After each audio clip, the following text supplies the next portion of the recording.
Bakri berkata bahwa dia ingin dihukum seringan-ringannya, itu saya pikir wajar ya, permohonan dari seseorang yang memang terlibat kasus narkoba.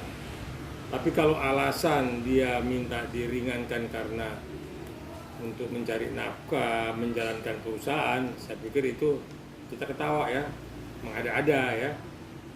Lebih baik dicari alasan lain ya, supaya memang tidak jadi bahan tertawaan. Kan kontradiksi seorang Ardi Bakri yang kita lihat 7 keturunan pun hartanya pun tidak akan pernah habis ya. Kita tahu dia tersandung narkoba, direhabilitasi, dia ingin rehabilitasi itu tidak 1 tahun, dia ingin 5 bulan atau 4 bulan atau 3 bulan gitu. Dengan alasannya ini tidak masuk di akal dan tidak elok lah seorang Ardi mengucapkan kalau untuk memberikan nafkah kepada keluarga dan kepada yang lain-lain sehingga minta dibebaskan. Jadi alasan itu tidak tepat. Alasan yang paling tepat ialah kalau dia ingin keluar dan bertobat, itu aja alasan yang paling bisa diterima gitu. Tapi kembali lagi semua kepada majelis.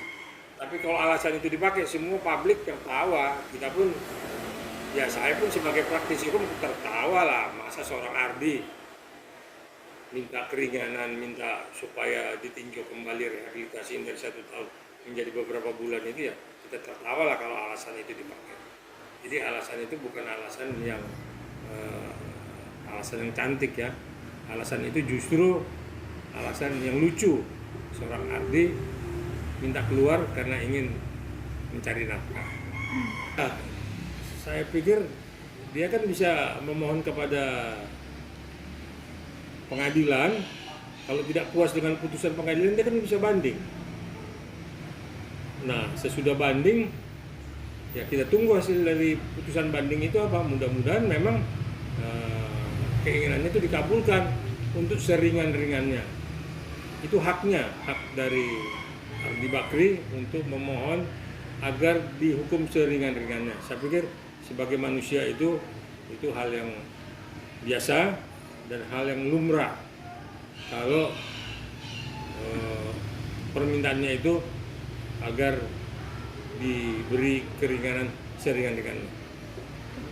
Iya, makanya tadi saya sampaikan kalau Ardi meminta keringanan dengan alasan untuk mencari nafkah, seorang bapak yang harus menafkahi keluarganya, saya pikir orang semua tertawa ya.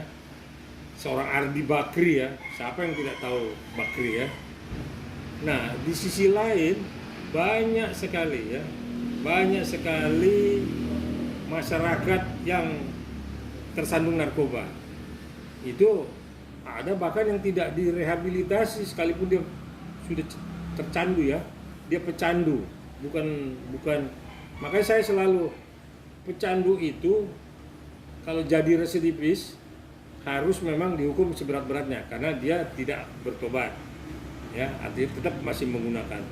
Tapi kalau seorang Ardi, saya pikir ya dia memohon aja kepada majelis supaya memang dihukum seringan-ringannya. Nah, disinilah akhirnya kita melihat jangan hanya seorang Ardi yang memang diberi keringanan, diberi kemudahan. Nah, tapi pecandu-pecandu lain yang tidak punya maaf kata, untuk makan aja susah. Nah, ini kan kadang juga tidak menjadi perhatian dari majelis. Kita pun prihatin kalau hukum itu hanya tumpul ke atas dan tajam ke bawah. Artinya mereka yang memang orang-orang yang mampu dihukum seringan-ringannya, orang yang tidak mampu dihukum seberat-beratnya. Ini yang memang itulah yang dibilang ketidakadilan itu ada di pengadilan. Kita berharap memang kalau sudah seorang Ardi diberi keringanan, beri dong keringanan kepada yang lain yang memang dia mungkin tidak mampu dan dia harus mencari nafkah untuk keluarganya, tetapi dia pecandu, bukan pengedar dan bukan bandar. Nah, pengedar dan bandarnya inilah dihukum seberat-beratnya.